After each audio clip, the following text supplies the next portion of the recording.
vi, cara. Foi o meu Instagram que zoou. É que eu tava usando um Não, aplicativo pra capturar a tela, pra capturar o vídeo da tela, mas não, acabou não indo. Mas vamos retomando. Você tava falando sobre a questão de que às vezes que hoje em dia é possível que a pessoa tenha depressão sem que ela demonstre os sintomas, né? Ah, sem que ela de fato ande como nas imagens de filmes, como a gente vê, a mídia geralmente costuma mostrar isso, né? Séries, filmes, a pessoa com um moletom preto, fechado, só com o espaço do nariz para respirar e totalmente isolada num canto. Então, você estava falando que justamente que é possível que a pessoa tenha depressão sem apresentar essa manifestação externa, né? Sem externar dessa forma.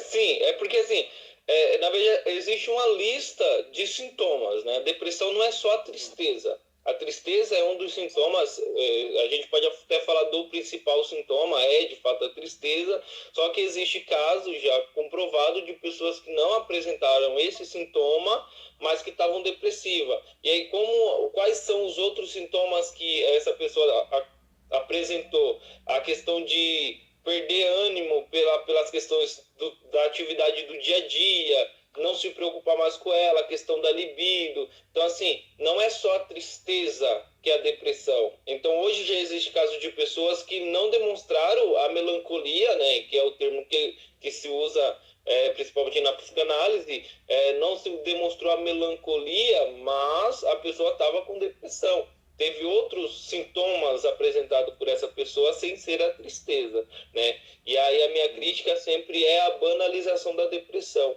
do que é a depressão, né? E as pessoas acabam banalizando aquilo que é muito sério, que é o assunto da depressão. Você comentou mais cedo sobre páginas que tem cunho de humor, né? Tipo, filosofia da depressão, psicologia da depressão.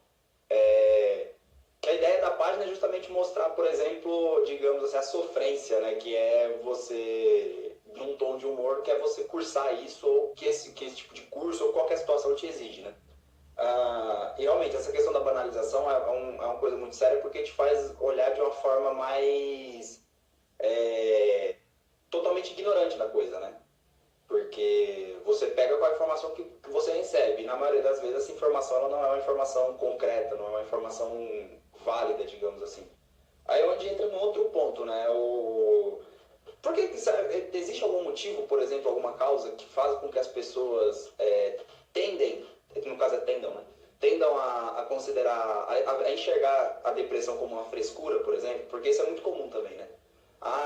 Frescura, fulano tá com frescura, isso e aquilo tal. Existe algum padrão que faz com que as pessoas tendam a pensar dessa forma, a enxergar dessa forma? Existe um padrão chamado ignorância, né?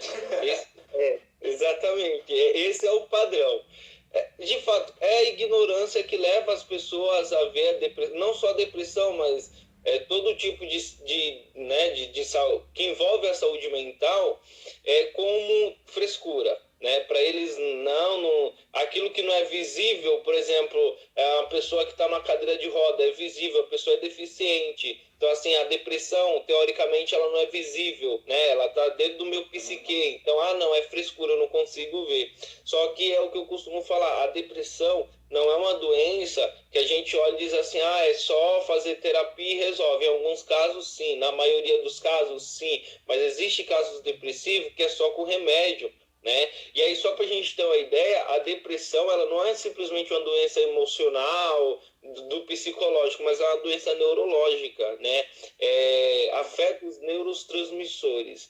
E eu costumo dizer assim, que, por exemplo, na depressão existe uma diminuição, né, na produção de serotonina, dopamina e neuroadrenalina, que são neurotransmissores. Ou seja, se o meu cérebro para de produzir esse tipo de química ou diminui a produção dele, então, por exemplo, a gente vai falar da serotonina, que é o neurotransmissor responsável pela sensação de prazer, enfim. Se tem essa diminuição, automaticamente vai fazer com que eu fique triste. E aí não é uma questão de abalo familiar, emocional, pode ser algo simplesmente neurológico. E aí, como é que vai explicar isso para uma pessoa? E aí vem a questão que a depressão hoje ela pode ser hereditária, mas aqui o cuidado que a gente tem hereditário é porque assim, hereditário normalmente é o pai ou a mãe teve, o filho vai ter. No caso da depressão, não. Ela tem uma predisposição a ter. Não quer dizer que ela vai ter, mas pode ter. E aí o grande problema é que a gente... e aí eu volto a repetir o porquê que as pessoas, né, acabam vendo a depressão, e não só a depressão, as outras doenças, como frescura, por causa da ignorância, por não saber o que é. Porque a depressão ela é uma doença neurológica, ela abala os neurotransmissores, não é simplesmente uma falta de ânimo, falta do que fazer, vai procurar alguma coisa para você fazer, e a pessoa ela não tem ânimo. E por que não tem ânimo? Porque o cérebro dela não está produzindo os neurotransmissores para ela ter esse tipo de ânimo. Então não é porque a pessoa não quer, é porque o cérebro dela não produz isso. E aí tem a questão da medicação, enfim, que aí é uma outra questão do tratamento. Mas voltando a falar do porquê as pessoas acham que é frescura, simplesmente a ignorância, por não saber o que é de fato a doença, né, a depressão. É o sintoma comum. Inclusive, isso que você comentou sobre a questão da hereditariedade, particularmente eu não sabia, por exemplo, desse aspecto. A gente sempre vê a depressão como uma situação situacional, né? Ocorreu algum evento na vida da pessoa e esse evento abalou emocionalmente, psicologicamente, e que fez com que ela entrasse nesse estado. Só que aí essa questão neurológica e hereditária também ela muda totalmente o quadro e a abordagem, né? Exatamente. Claro, não significa necessariamente que a pessoa vá ter, que ela obrigatoriamente vai ter depressão por conta de um histórico familiar. Mas é um ponto interessante que particularmente eu não sabia. Inclusive, essa é uma coisa realmente nova para mim. Eu realmente não sabia. Quando, até trazendo, contextualizando, né, um pouco no nosso ambiente, assim, existe, por exemplo, você já chegou a ver, claro, em leitura, lendo a Bíblia, por exemplo, você já chegou a ver casos de personagens que eventualmente, de repente, tivesse um quadro que você falou, pô, esse cara é meio deprimido, velho, esse cara teve uma situaçãozinha de depressão, né? Então, teve algum caso nesse sentido bíblico? Tá. Na verdade, assim, só uma colocação aqui, que a Simone, ela colocou assim, depressão é uma doença da alma, tá? A psique, né, psique, a letra grega psique significa alma, e por isso psicologia. Então, pra gente da psicologia, todas as doenças são da alma, porque a gente estuda psique, que vem de alma, tá? Então, só para a gente fazer essa colocação. Não estou espiritualizando nada, também não estou querendo racionalizar nada. Mas, enfim, voltando à tua pergunta sobre algum personagem bíblico que a gente possa olhar e dizer assim, essa pessoa teve depressão ou é depressiva. Então, assim, a gente tem quadros depressivos, mas a gente não pode dizer que a pessoa era depressiva. Tá? Existe uma diferença aqui. No caso de Elias, por exemplo, muita gente diz, Elias ele tinha depressão, porque ele vai dizer, Deus, tira a minha vida, eu não sou melhor que ninguém, lá, lá, lá, lá, lá, lá. Só que assim, não existe, a gente não pode analisar um quadro depressivo por um episódio. É a mesma coisa que você chegar para mim e dizer assim, mas hoje eu tô mó triste, tô para baixo, hoje eu não tô legal. Aí eu vou olhar para você e dizer, então você tá com depressão. Não, você não está com depressão, você está com uma tristeza profunda, é coisa diferente, tá? Então, no caso de Elias, por exemplo, a gente não pode dizer que Elias era depressivo. A gente pode dizer que ele teve um quadro depressivo ou uma tristeza profunda, ponto. Tá? A gente não tem como. O único caso na Bíblia que a gente pode discutir se houve adoecimento psicológico, e aí a gente não fala nem de depressão, mas talvez de uma obsessão ou uma compulsão, é o caso de Tamar. Lá em 2 Samuel 13:2, né, onde a Bíblia diz que Tamar angustiou-se até adoecer, ou seja, a angústia de Tamar foi por causa a doença de Tamar foi por causa da angústia, o fato dele querer. Então, assim, é o único caso na Bíblia que a gente vê um adoecimento sem ser por causas físicas, e sim por causas mentais ou psicológicas, que é a angústia, né? Outro caso também que muita gente me pergunta é o caso de Jesus, né? Jesus está lá no Getsemane e ele começa a agonizar e suar gotas de sangue. Muitas pessoas me perguntam, é um caso depressivo? Não, não é. Um caso depressivo. Se a gente fosse, obviamente, lembrando, falar, por um caso só a gente não pode dizer, mas se por acaso a gente fosse falar e analisar aquele caso, a gente poderia falar de uma agorafobia e não de uma depressão. Então, olhando para a Bíblia Sagrada, não existe casos de depressão nítidos ali na Bíblia, não existe. Analisando um caso, simplesmente, não. É preciso ver todo o histórico, a vida da pessoa, enfim, isso a Bíblia ela não dá subsídio, até porque não é a preocupação da Bíblia falar sobre isso, né? Mostrar isso. Geralmente quando a gente fala, inclusive eu já fui um desses que falou de Elias, tá? Que eu pego meia culpa. Já abordei dessa forma a situação de Elias. Inclusive, a minha pergunta ela tinha até um objetivo de saber um pouco disso para saber se eu não estava falando besteira. Quando a gente fala, tem muita gente que fala também sobre Jeremias, o fato de Jeremias ser o profeta chorão, né? Principalmente por conta de Lamentações. Só que no caso o Jeremias a gente também pode entender como um caso de tristeza profunda, certo? Um caso de ele estava profundamente angustiado, profundamente triste por conta de toda a situação que estava acontecendo no reino, com o povo de Deus e tal. Um outro caso também que até deu uma pesquisada na internet sobre isso, e é aquela coisa, né? A internet é muito boa, mas ela também traz muita confusão. O caso de Jonas, teve um cara que comentou que o caso de Jonas que Jonas chegou a apresentar um quadro depressivo. Só que o caso de Jonas, se você for olhar bem, não chega a ser um quadro depressivo, porque ele é mais um quadro de revolta, né? Ele está bem... Deus salva o povo de Nínive e não destrói o povo de Nínive, e ele está bem revoltado, está chateado, porque ele queria de fato que o pessoal fosse destruído. Tanto é que a mensagem de Jonas, quando ele prega, é mais ou menos no sentido de pregue, mas não aceite. Eu estou pregando aqui, mas pra vocês não aceitar que eu quero que vocês morram. Então é importante a gente saber discernir esses quadros, porque, como você falou, a preocupação da Bíblia também não é essa, não é traçar um diagnóstico, nem apresentar um fundamento nesse sentido. A função da Bíblia é outra coisa. Então, muita gente acaba confundindo, porque é o seguinte, por mais que na Bíblia apresente quadros e subsídios para algumas situações, não é uma obrigatoriedade que ela seja especialista naquilo, né? Então, eu vou fazer essa diferenciação. Geralmente, assim, tirando agora... Porque assim, a questão neurológica da depressão e a questão hereditária é um pouco mais complicado, né? Tanto de ser abordado, como identificado e como tratado, imagino eu.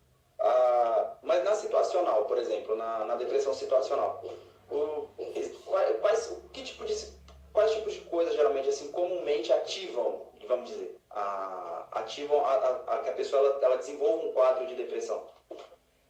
Então, na verdade, assim, independente se é uma questão hereditária ou uma questão por uma situação, tipo, morreu um parente e a pessoa ficou depressiva por causa disso, a questão neurológica é a mesma. O cérebro vai parar de produzir, enfim, é a mesma coisa, tá? Só pra gente deixar isso claro, não são situações diferentes. Mas, assim, eu entendi tua pergunta no sentido de, existe a questão da depressão por questões biológicas, hereditárias, enfim, se a gente for pensar nisso, numa predisposição, e existe questões tipo a pessoa perdeu um parente e ficou depressiva por causa disso, né? E aí é importante a gente entender assim, que mesmo quando a pessoa ela entra em depressão porque um parente morreu, a gente sempre vai fazer o histórico dela. A gente sempre vai fazer o histórico dela. Por quê? Porque o que a gente pode entender é que houve a morte do parente, houve um desencadeamento, mas essa pessoa ela já tinha uma predisposição antes, tá? É a mesma coisa que a gente pensa assim,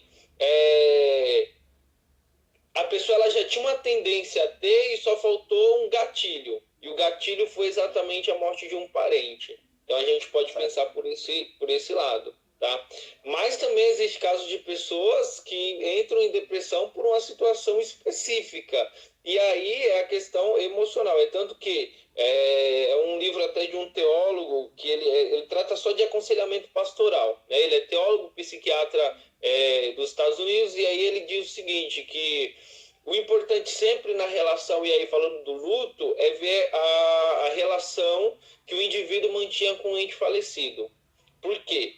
Porque entendendo essa relação, a pessoa morreu, vamos entender a relação que ela tem com o falecido. A gente vai entender por que dos sentimentos, e aí pode ser um luto patológico ou não, por que dos sentimentos que desenvolveram aquilo que a pessoa está sentindo. O que é comum ter, por exemplo, morreu o esposo, Então, tem uma relação ali de amor, de cumplicidade a vida inteira. E agora a pessoa ela precisa ressignificar sua forma de ser no mundo. E isso não é tarefa fácil, né? Então, pode desencadear a depressão a partir de qualquer situação. Não só pessoas que têm uma predisposição que vai ter depressão. Qualquer pessoa pode ter.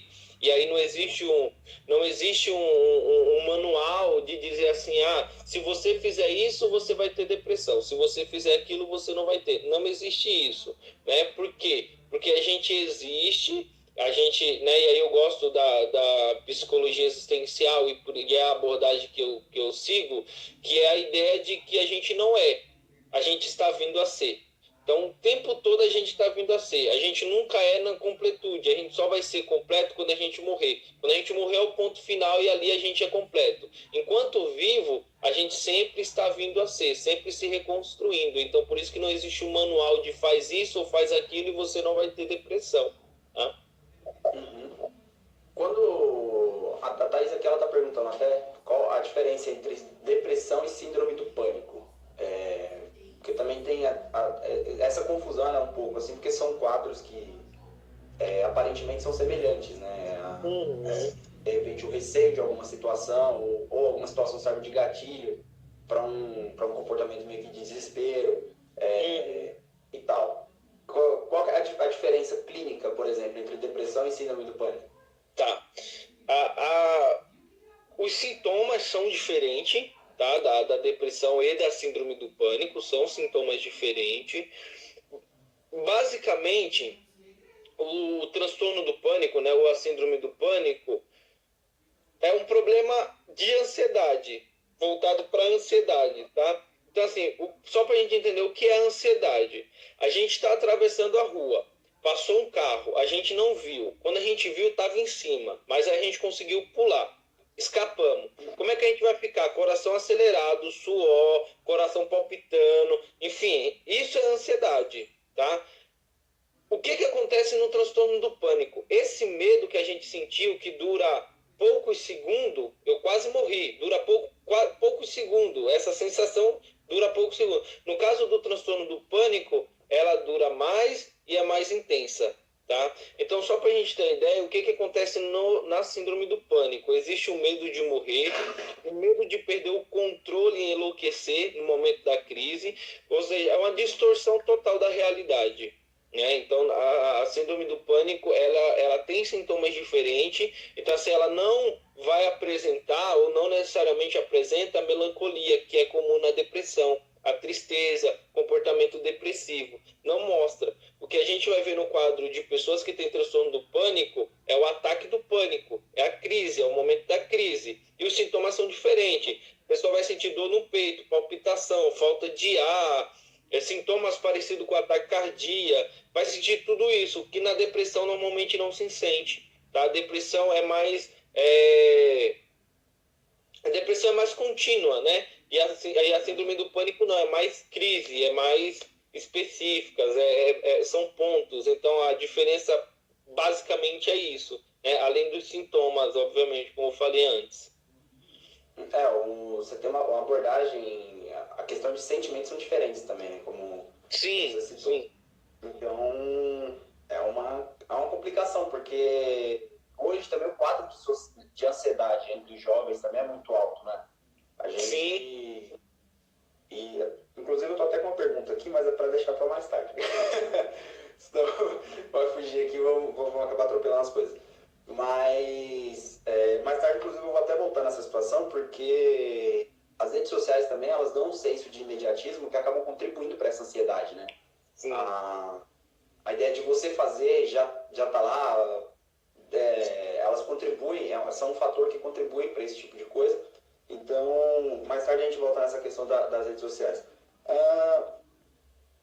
Cara, existe por exemplo, quando a gente fala sobre... A gente até lá no grupo, você tinha comentado uma vez que você estava fazendo um acompanhamento com alguns pastores.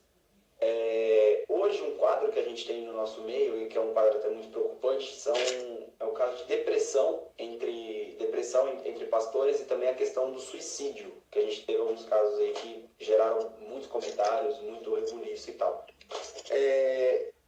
nesse caso, a síndrome de burnout, que é a síndrome do esgotamento, né? Ela é uma coisa comum, tem sido uma coisa comum entre pastores, líderes e afins, e pessoas que estão à frente de ministérios, essas coisas, que têm muitas responsabilidades? Tá. Vamos só pensar assim, vamos pensar junto nós dois. Quais são os sintomas da síndrome de burnout? Vamos pensar só nos sintomas, tá? Existe algum, não nos sintomas em si, mas o que causa a síndrome de burnout? Vamos pensar no que causa a síndrome de burnout. Então, uma condição física, emocional e psicológica desgastada no ambiente de trabalho e um envolvimento interpessoal direto e intenso são causas principais para o desenvolvimento da burnout. Então, a gente vamos pensar assim, um ambiente de trabalho estressante. Será que a igreja é um ambiente de trabalho estressante para os pastores e para os líderes? Desgastamento psicológico. Será que existe desgastamento psicológico para líderes e pastores? E aí a terceira causa. Será que esses pastores têm envolvimento direto com as pessoas, intenso? Para todas as respostas, sim. E aí, se a gente for pensar que a síndrome de burnout ela se desenvolve a partir daí, então a gente vai pensar que sim, é comum e tem crescido exacerbadamente o número de pastores e líderes que têm síndrome de burnout, e aí não só síndrome de burnout, mas também depressão, tá? E o que é comum? No caso do pastor, que é do Ministério de Madureira, que ele se suicidou no final do ano passado, o bispo Abner Ferreira, ele fez uma nota dizendo que o rapaz, o pastor, estava com depressão, né? Ele estava depressivo devido a X situações, o que é comum, infelizmente é comum. E o maior problema é assim, por que esses líderes não pedem ajuda? Porque hoje ainda existe o preconceito de dizer não, se ele está pedindo ajuda porque ele está com depressão, é porque ele não está orando, é fraqueza espiritual, lá. E o grande problema da gente ter jovens se suicidando dentro da igreja, jovens se automutilando dentro da igreja, pastores abandonando o ministério, perdendo família, é exatamente por causa desse preconceito que existe. Então eu acho que é o grande problema. Mas só para concluir, né, a tua pergunta, assim, a síndrome de burnout ela é comum nos líderes e pastores. Atualmente tem sido muito comum, né? O Abel fez um comentário aqui que ele fala sobre a questão de que a tristeza é um sentimento normal, né, convencional de qualquer pessoa, sendo um estado desconfortável por conta de um desapontamento. A gente até falou sobre isso, né, já falou bem no comecinho, quando a gente falou sobre o que é depressão e o que não é. E exatamente, se a gente corre, se a gente trata tudo como depressão, por exemplo, a gente acaba banalizando demais e fazendo um tratamento mais pesado, mais digamos assim, né, mais pesado, mais concentrado em algo que poderia ser tratado de uma forma mais leve. Essa questão da síndrome de burnout, ela é de esgotamento, né, dos pastores, de toda essa sobrecarga que tem. Eu costumo dizer sempre o seguinte, cara. Geralmente o pastor ele é aquele cara que só se lasca na igreja, porque raramente você vê alguém chegar com o pastor e dar uma bala pra ele. Inclusive eu tô devendo uma bala pro meu pastor até hoje. Olha, tá vendo? Ao vivo, cara. Tô sendo cobrado ao vivo. Sim. Então é o seguinte, porque a gente acaba tendo isso, né? As pessoas que chegam no final do culto pra conversar com o pastor, raramente chegam lá pra, sei lá, pra perguntar como é que ele tá, se preocupar se o cara tá bem, se ele tá passando por um pouco de desgaste e tal. Então, às vezes leva uma bala pro cara, velho. Leva uma bala, um conforto. Tanto é que é o seguinte, até antes da gente vir pra BH, a gente congregava, né, com o pastor Lucélio lá no Jardim Ruiz. E, cara, eu congreguei com o cara há 5 anos, praticamente. E eu fui descobrir que ele gostava de filmes de ação. E olha, pior que ele não tem cara de quem gosta de filme de ação, não, tá? Tem não. Não tem, velho. Tipo, é no máximo documentário bíblico. Você olha pra ele e acha que ele só gosta de documentário bíblico. E eu só fui descobrir que ele gostava de filme de ação, tipo, um mês antes da gente vir embora, entendeu? Então, a gente não conhece, né, os pastores. Inclusive, falando nisso, a Jane comentou aí que o pastor dela disse uma vez que quem tem depressão não tem Deus. Esse é um problema, cara, porque é onde entra naquela questão da ignorância que a gente estava falando. Hoje é muito mais... Hoje não dá para você simplesmente tratar as coisas como quem não tem Deus e quem não tem. Porque não tem como você medir que... ele gosta de doce também. Então leva um docinho pro cara, pro Thaís. Final do culto, leva uma bala pro Lucélio.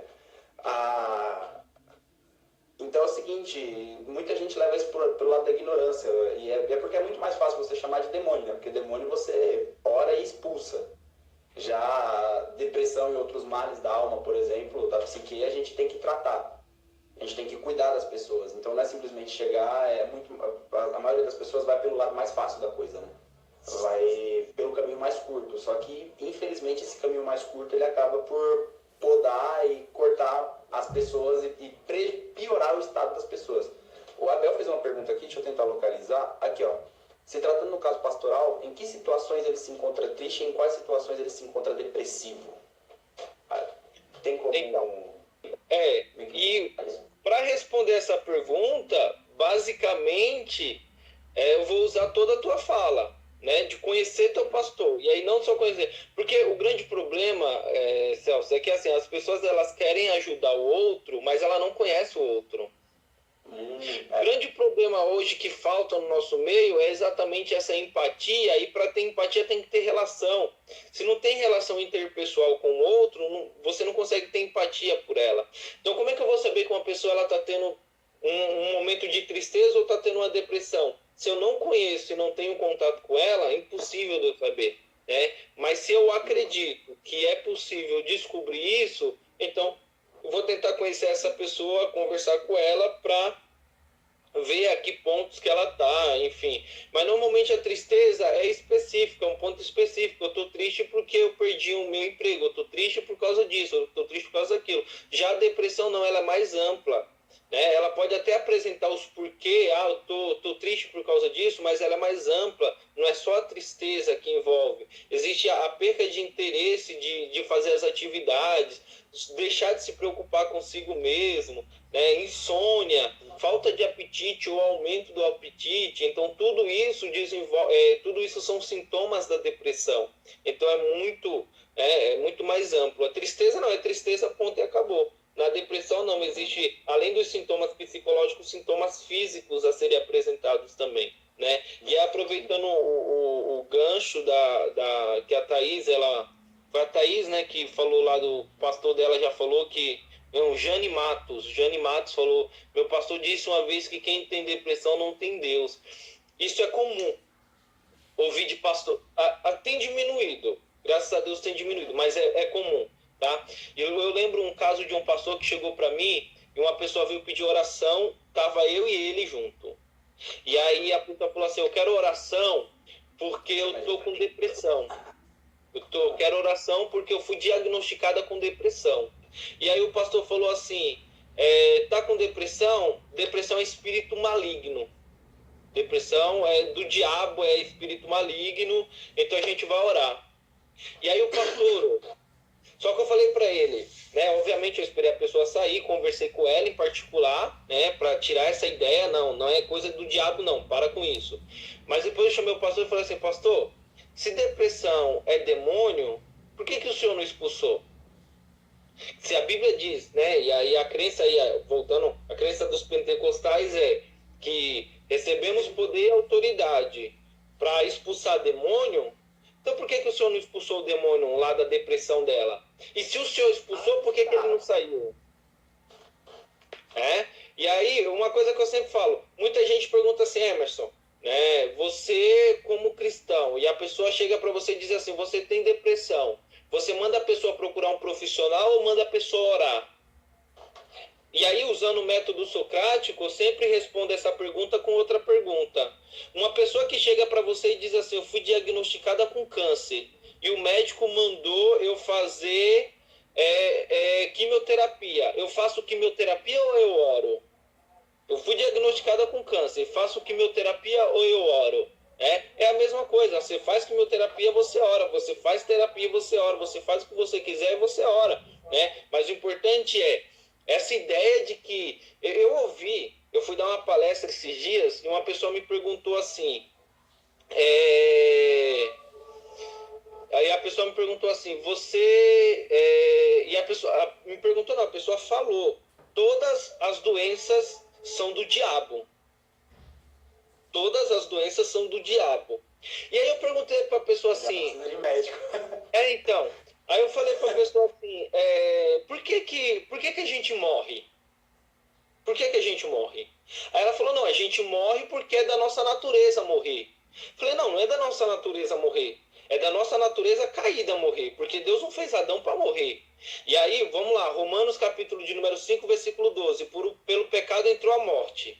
Romanos capítulo 6, versículo 23. O salário do pecado é a morte. Romanos capítulo 3, versículo 23. Porque todos pecaram. Então a gente morre por quê? Porque a gente pecou. Do mesmo jeito as doenças. A doença não é do diabo. Por que a gente fica doente? Por causa da nossa natureza caída. Acabou. Então, assim, essa ideia de que a pessoa que tem depressão é coisa do diabo, na minha opinião, são pastores e líderes que querem se eximir da responsabilidade de ajudar e falar assim, não, vou morar que tá bom, porque é um ambiente que eles desconhecem, né? É um ambiente que eles não têm contato, então ao invés dele querer ajudar, ele diz assim, não, vou morar e isso vai resolver, quando na verdade não, precisa ajudar. Eu acho que foi até a pergunta que o Abel fez, se não me engano. O Abel fez a pergunta, por exemplo, como que de repente a gente pode ajudar, sendo que existe em alguns casos um abismo, né, quase praticamente, entre membro e pastor. Como que pode ser feita essa aproximação? Porque é o seguinte, quando a gente congrega numa igreja pequena, por exemplo, atualmente eu congrego numa igreja que não tem nem 30 pessoas. É uma igreja bem pequena. Mas também já congreguei, tanto com a Rebeca, com a Thaís, a igreja que a gente já congregou é grande, que a gente congregava em Diadema era grande. Então você tem que realmente um distanciamento, né, desse tipo. Só que é aquela coisa, como você falou, né, pela aproximação, de alguma forma a gente tem que se aproximar dessas pessoas e não só para levar problemas, porque na maioria das vezes a gente procura o pastor para levar problemas. Então, chega lá com docinho, cara, vai lá com chocolate lá. Então, é porque, até que já pegando o gancho que a Silvana colocou, existe muito esse preconceito contra a questão do psicólogo, porque as pessoas ainda, mesmo na internet com essa bomba de informação que a gente tem, ainda existe, por exemplo, a ideia de que psicólogo é para louco. É para quem tem um transtorno psicológico incontrolável. Então, é complicado por conta disso. É uma questão cultural, né? Já se tornou uma coisa cultural no meio. E assim, o que eu vejo, Celso, é o que na verdade esse preconceito tem razões culturais e sociais. Tá? Por quê? Porque quem tem esse preconceito é o pessoal que vem de uma falta de educação, uma falta de cultura, né? Porque assim, o pessoal, vamos jogar para a Europa. Na Europa não tem esse preconceito com o psicólogo. Na Europa é comum as escolas terem psicólogo. Eu conheço uma pessoa que ela saiu daqui, ela foi morar na Inglaterra porque o filho dela é autista e lá na Inglaterra tem, nas escolas, tratamento para autista. Então, assim, na Europa a gente vê que é comum. A gente olhando para o Brasil, na classe média alta, é comum. Não existe esse preconceito de psicólogo é coisa de doido. Agora, quando a gente vem para o nosso mundo aqui, para a nossa classe, aí a gente vê esse tipo de problema, que é, obviamente, uma questão cultural, uma questão de educação, uma questão social, uma questão que, né, o CRP, o próprio CRP, não só o CRP, mas todo o sistema de saúde tem quebrado, né? Aos poucos tem quebrado sim. Hoje já é comum você ver pessoas procurando psicólogo, hoje é comum você ver em clínicas, escolas, né, que são clínicas de faculdade, uma grande lista de pessoas querendo atendimento psicológico. Então hoje tem se diminuído isso, mas ainda é comum a gente ver pessoas, e esse tipo de preconceito tem matado muita gente. Esse tipo de preconceito tem feito muita gente a tirar suas próprias vidas por causa do preconceito. E isso é muito triste, porque a gente precisa fazer alguma coisa para ajudar e não para piorar. E é o que eu costumo falar. Se você não sabe o que falar, cale-se. Mas não queira inventar o que você não sabe. É a melhor coisa que tem que se fazer. Até para entrar naquele ponto que eu ia comentar mais cedo. Para quadros, por exemplo, de depressão, as redes sociais hoje, elas exercem alguma influência que contribuam para o desenvolvimento de um quadro de depressão, por exemplo?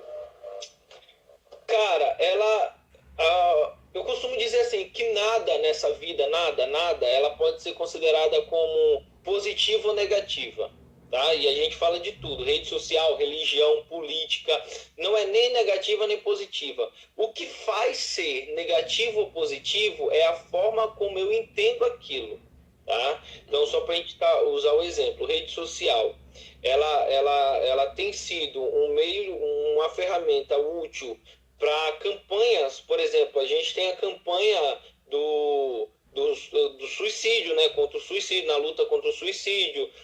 Temos a campanha para câncer de mama, enfim, tem várias campanhas, né? Tem a campanha da depressão também, para lutar aí contra a depressão. E o que acontece? As redes sociais, ela ficou... O lado positivo das redes sociais é o quanto de pessoas a gente pode atingir fazendo esse tipo de campanha e propaganda, o que pode ajudar muito as pessoas.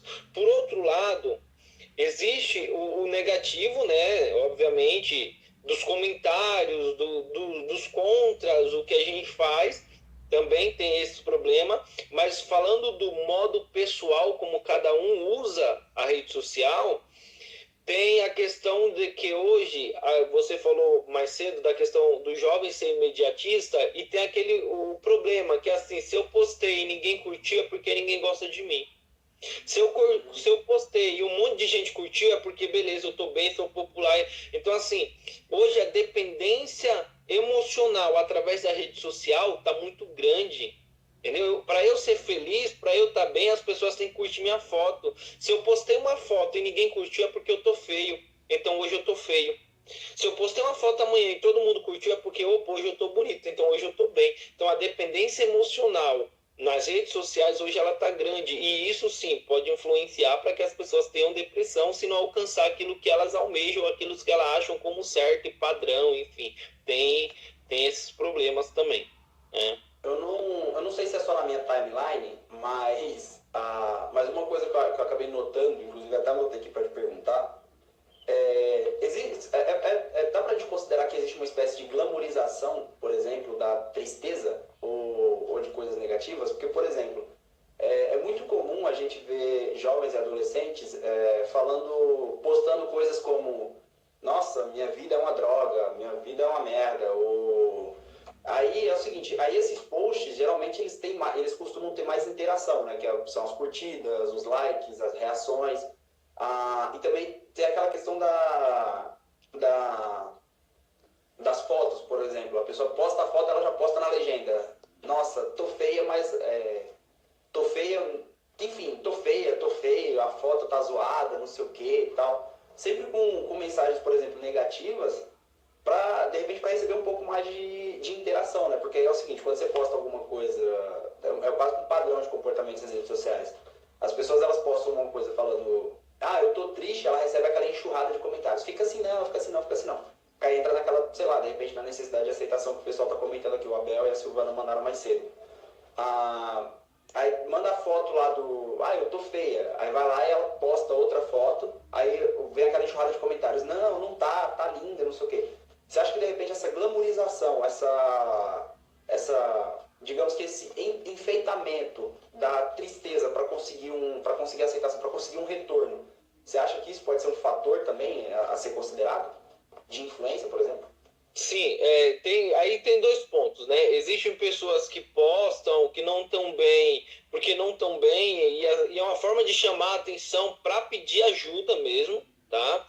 Eu costumo, é comum, por exemplo, hoje, é comum você ver uma pessoa que vai se suicidar, antes de suicidar, escrever um monte de coisa no Facebook e aí depois cometer o suicídio. Então, assim, a gente não pode generalizar, né? E aí, usando a frase do Nelson Rodrigues, toda unanimação tudo que é unânime é burro, né? E aí a gente usa toda generalização é burra. Então, assim, a gente não pode generalizar e dizer que a pessoa que está escrevendo é porque está querendo chamar a atenção.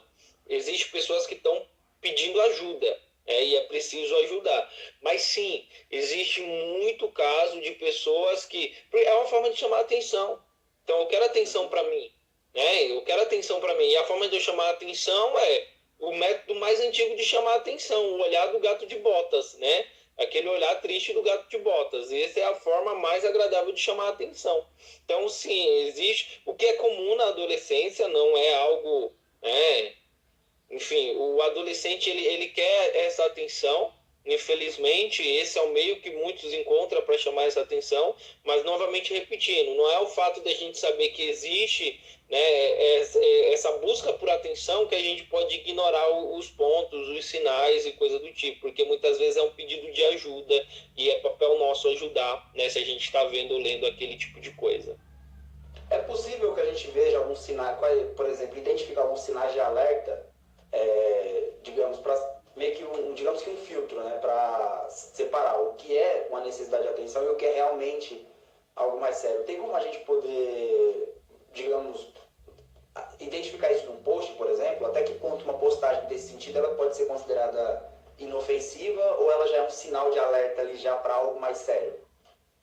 Então, sabe aquilo que o Vitor, né? Eu vou falar do Vitor, ele fala sobre o problema da internet e a necessidade da aproximação pessoal, do toque pessoal. É exatamente isso. Então, assim, por um post, né? A pessoa escreveu alguma coisa lá. Se eu não conheço essa pessoa na vida real, não dá para saber. Por um post não dá para saber. Entendeu? A rede social tá lá, a pessoa ela posta o que quer, ela escreve o que ela quer. Se é verdade ou não, se eu não conheço e não tenho contato com essa pessoa, não dá para saber se é verdade ou não.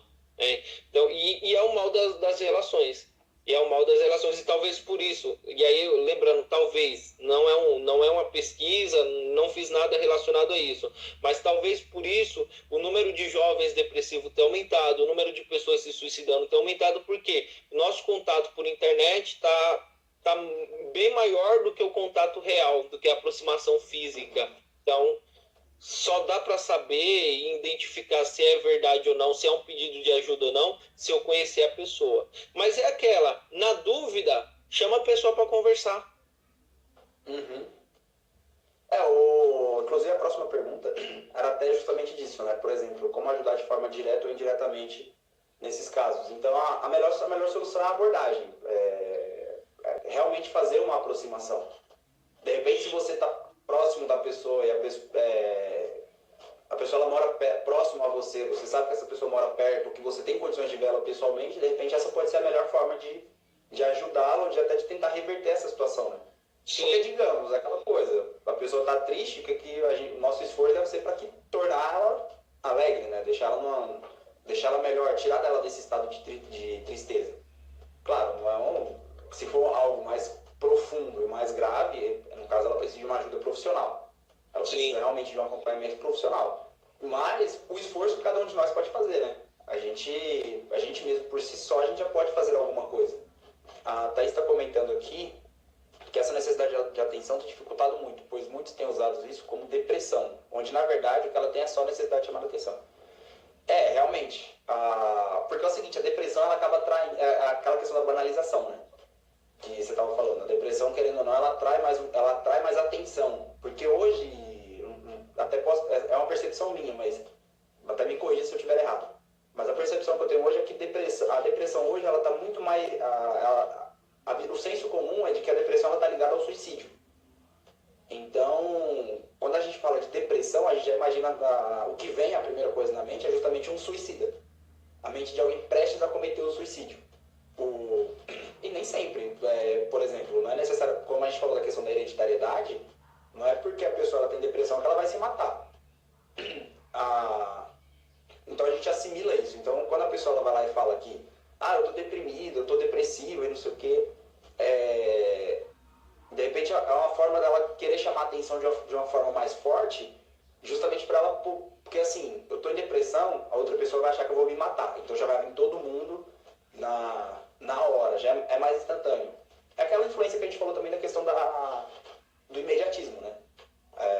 A pessoa ela quer atenção, mas quanto mais rápido essa atenção chegar, melhor para ela.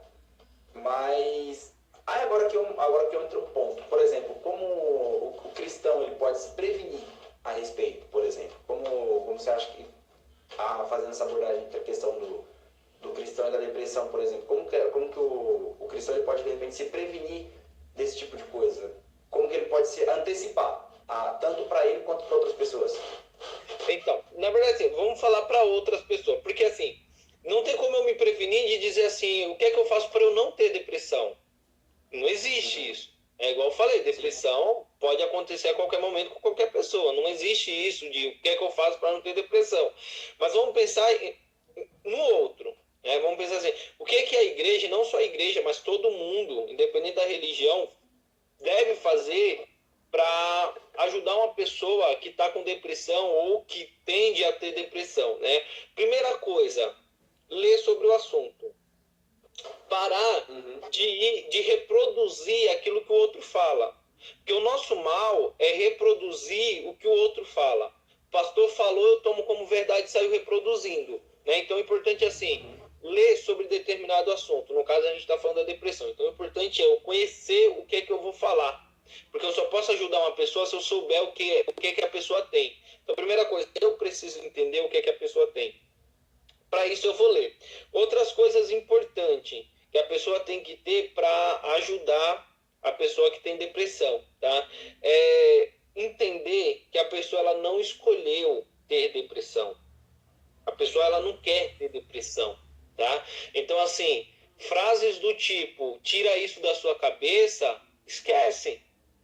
Esquece. Isso é coisa da sua cabeça. Esquece. É a mesma coisa da gente olhar para um cara que está tendo ataque cardíaco e falar para ele, não, isso aí é coisa da sua cabeça. Não rola.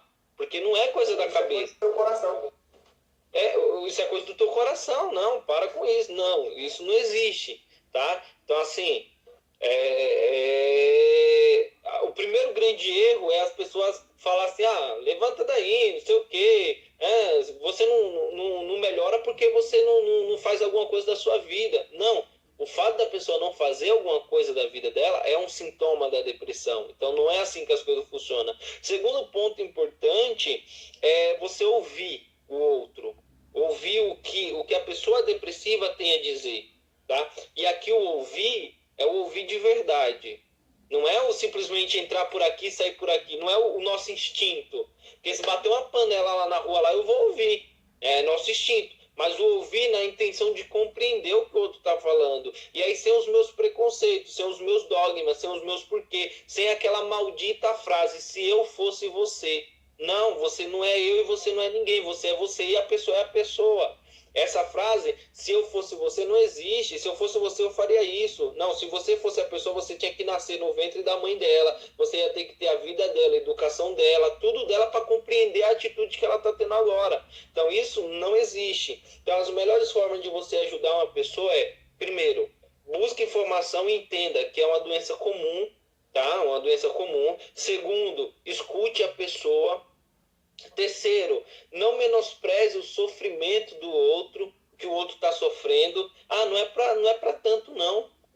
Não, você está sofrendo demais. Não, se eu fosse você, eu nem chorava tanto assim, não. Tem outras pessoas por aí. Não menospreze o sofrimento do outro, tá? São formas de ajudar, né? Entender que a pessoa não escolheu ter depressão, explicar para a pessoa que tem depressão. Explicar para a pessoa que tem depressão, porque muitas vezes, igual todo mundo está comentando a questão do preconceito, né? E por outro lado também a busca de atenção, mas assim, a pessoa que ela tem depressão, e aí a gente falando do ambiente cristão, tem muito medo de ser julgada, tem muito medo do preconceito que ela vai sofrer. Então, o ideal de quem quer ajudar é conversar com essa pessoa e dizer, não, é uma doença normal. Não, vamos para cima, vamos buscar ajuda, vamos fazer... Então, assim, mostrar para a pessoa que é uma doença normal e que precisa de tratamento. Então, isso é fundamental para você ajudar o outro. E tratar com seriedade também, né? Porque, às vezes, nessa história de é tudo coisa da sua cabeça, ou não, isso é psicológico. Obviamente é psicológico. Caramba. Como falou, como que o cara tava tendo um infarto, isso aí é coisa do seu coração, cara. Pode ficar tranquilo aí. Relaxa aí. O cara quebrou a perna, isso é coisa do seu osso aí, ó. Então, tipo assim, é realmente tratar com seriedade, porque muitas pessoas elas acabam levando como loucura da isso é doideira, doidice, isso é coisa nada a ver, e não sei o quê. Quando, na verdade, que tem que ser tratado com seriedade o assunto, porque realmente é algo sério, entende? E às vezes a gente acaba levando aquela questão que você falou, né, da negligência, vai sempre negligenciando a dor do outro, vai sempre negligenciando a situação do outro, e isso é grave. Aqui no negócio, é até a última pergunta. Que é no caso, por exemplo, na igreja, geralmente, quem congrega numa igreja há muito tempo, geralmente ela costuma desenvolver laços de amizade. Por exemplo, a seu ver, qual que é a importância desses laços de amizade tanto na prevenção, como, por exemplo, cuidando uns dos outros, quanto na questão do tratamento? Como que você acha a importância e a influência disso? Eu acho que a relação interpessoal, ela é fundamental, né? Tanto no caso assim, para saber se realmente a pessoa está sofrendo ou não, para saber se realmente é depressão ou não. Obviamente que o ideal é procurar um profissional sempre, né? Na dúvida, procura um profissional. Mas assim, saber se o sofrimento da pessoa é real, até por exemplo na prevenção ao suicídio, né? O saber o quanto a pessoa está sofrendo é fundamental para a prevenção do suicídio, e não só do suicídio, mas de todas outras questões. Então, assim, a relação que eu mantenho com as outras pessoas é fundamental, tanto na prevenção quanto até no tratamento, né, da depressão. Porque o que acontece normalmente é assim, na depressão a pessoa se isola. É comum da depressão a pessoa querer se isolar, né? E aí, se a pessoa se isola e todo mundo esquece ela e realmente deixa ela isolada lá, o que ela tende é cada vez mais afundar na depressão. E aí uma depressão simples pode se aprofundar e virar uma depressão profunda, enfim, né? Então acho que as relações fazem com que eu olhe para o outro, e não que, tipo, uma frase também que eu acho infeliz, que é aquela frase assim, eu tô sofrendo, mas tem gente pior que eu. Como assim? Para você ficar bem, o outro ficar pior? Não, isso não rola.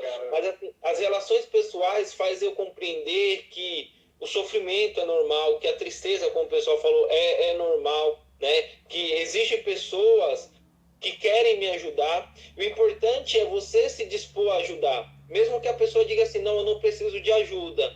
Tá bom, mas fica do lado dessa pessoa e mostra que você está ali para ajudar, se você quiser, né?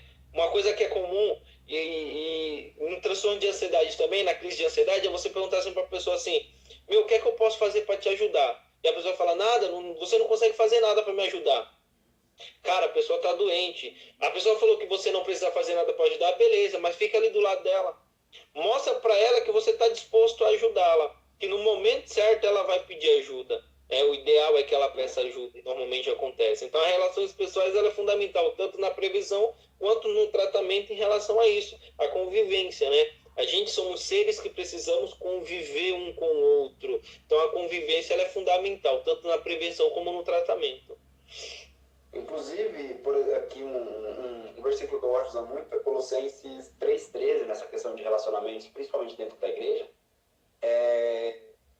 que é o seguinte, que é o suportai-vos uns aos outros, perdoai-vos mutuamente, caso alguém tenha motivo de queixa contra outro. Assim como o Senhor vos perdoou, assim também perdoai-vos. É interessante que o suportai-vos aqui não é no sentido de tolerar, ou de aguentar, eu suporto fulano, não, é no sentido justamente da base, né, de dar suporte, de dar apoio. E esse é um ponto que às vezes a gente, por conta do imediatismo que as redes sociais elas nos proporcionam, é algo que não dá tempo. Tinha um pastor na igreja que eu congregava que ele falava o seguinte, para você conhecer uma pessoa, você tem que comer 1 quilo de sal com ela. Porque o sal é sempre nas pitadinhas, né? Então, você não chega lá e pega uma colher de sopa de sal e taca na comida. A menos que seja eu que esteja fazendo, porque eu sou meio viciado em sal. Mas você vai lá nas pitadinhas. Então, ou seja, até 1 quilo de sal acabar demanda-se muito tempo. Realmente você demora tempo. E nisso é onde você conhece a pessoa, você suporta a pessoa, você dá apoio para ela. Até em Hebreus 10:25, fala sobre a questão da importância da gente congregar junto, né? Que um vai admoestar, aconselhar, orientar uns aos outros. Então, nós como igreja, a gente tem essa função, digamos assim. A palavra ela nos dá o subsídio para a gente saber o que fazer entre a gente, para que a gente se preserve, né? A Rebeca perguntou aqui, peraí, ela fez um comentário aqui, deixa eu ver aqui, peraí. Ela fez um aqui, ó. Ela disse assim, ó, já tive vários casos ao meu redor de pessoas que a família nem imaginava que tinha depressão e a pessoa se matou.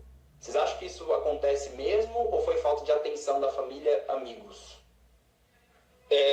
Na minha opinião, não é uma falta de atenção, mas é o automático. Muitas vezes, até nossas relações, elas param de ter sentido, e aí ter sentido o ter sentido é eu saber o que eu estou fazendo e falando, e a gente entra no automático, mesmo nas nossas relações. Tá? Eu ouvi um caso de um jovem recentemente, que a família, né, eles conversaram comigo, e o jovem se suicidou. Só que a família falou assim, né? A família postou no Facebook, enfim. Então não é um caso meu, não é um caso isolado que eu não posso falar. É um caso que está no Facebook, então não tem problema. E a pessoa, ela disse assim, ele não deu nenhum sinal. Ele não deu nenhum sinal que ia fazer isso. Ele não deu nenhum sinal que estava depressivo. Ele não deu nenhum sinal. E aí eu fui ler a carta, né? A família colocou lá a carta, eu fui ler a carta. E na carta, o jovem dizia assim... Por esses dias eu me afastei de vocês, mas não é culpa de vocês, é porque eu queria refletir sobre minha vida. Eu parei e pensei assim, opa, como é que a família diz que ele não deu sinal, se na carta ele diz que se afastou da família? Mas sabe qual é o nosso problema? É que o afastamento para nós agora é normal. O jovem fica isolado no quarto lá e para nós é normal. A gente vai para a igreja todo dia, o jovem fica um mês sem ir para a igreja, é porque ele está fraco espiritualmente, então é normal. Ah, mas ele se matou, caramba, mas ele era tão feliz, ele não deu sinal. Não, deu sinal, mas a gente entrou no automático e nem percebeu isso. Então o problema, e aí voltamos a falar de relações, o problema entra nisso, mas sim, se eu não me engano, pode ser que eu esteja enganado, mas assim, cerca de 80% dos suicidas, eles dão algum sinal.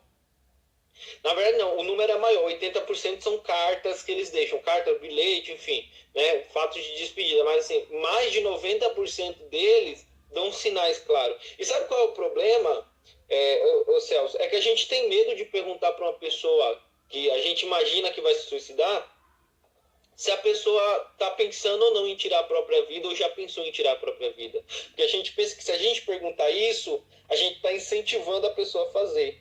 E não é verdade. Né? Uma das dicas que a psiquiatria dá sobre como ajudar uma pessoa que tem tendência a suicídio ou ideação suicida é você falar com isso abertamente com ela. E o nosso problema é esse, que a gente não consegue falar abertamente com ninguém mais. Sobre nada.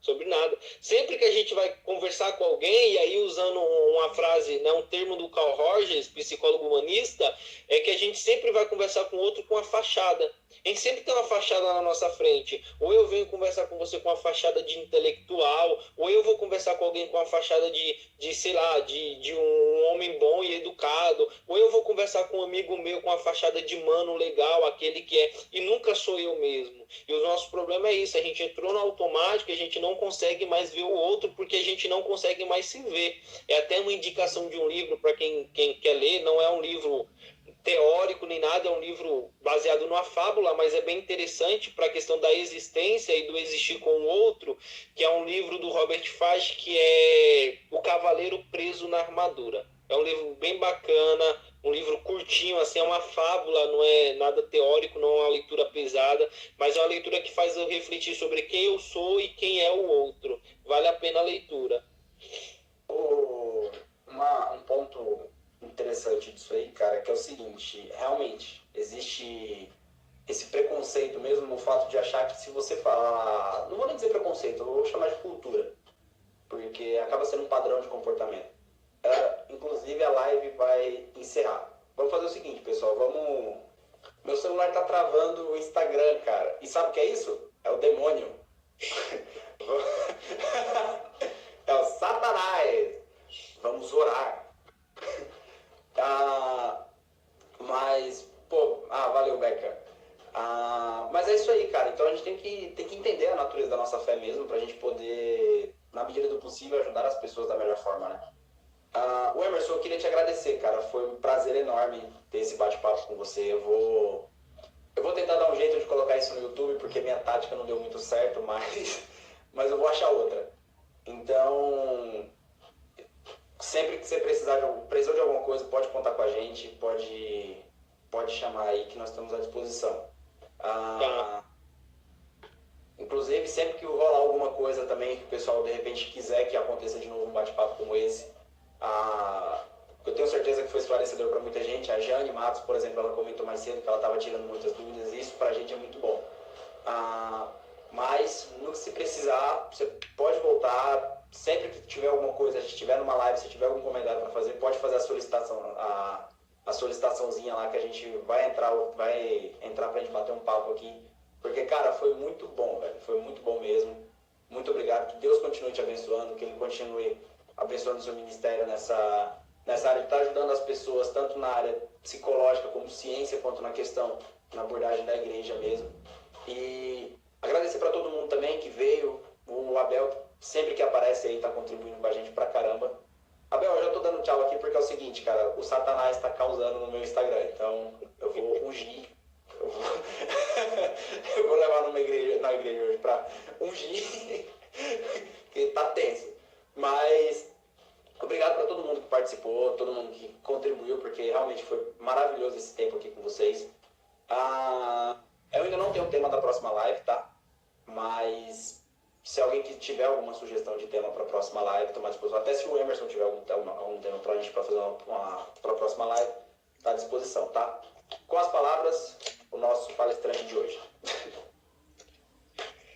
Ô Celso, muito obrigado pelo convite. Sempre que precisar, estamos aí. O pessoal que está mandando várias mensagens aqui, obrigado, carinho de todo mundo aí. Sempre que eu puder, vou estar aí comentando, estar presente nas lives, tá? Só para a gente encerrar, então, eu tenho sempre que eu posso batido nessa tecla, e sempre que eu puder vai ser minha missão, tá? Eu sou psicólogo. Só uma coisa que é importante esclarecer, tá, gente? Não existe psicologia cristã, não existe psicólogo cristão. Eu não sou psicólogo cristão, tá? O que você é? Eu sou um cristão que é psicólogo. São coisas diferentes, tá? Isso é importante esclarecer, mas que eu sempre tenho feito com tudo que eu aprendi de psicologia, trazer para a igreja. Para quê? Para ajudar as pessoas que precisam, tá? Só para você ter uma ideia, o símbolo da psicologia é esse aqui, ó. É a letra psique, a letra grega, tá? Psique. Parece o tridente, tá? E o que já me falaram? Que não podia, porque isso era o símbolo lá do tridente lá, e era coisa de verdade. Eu já ouvi isso, tá?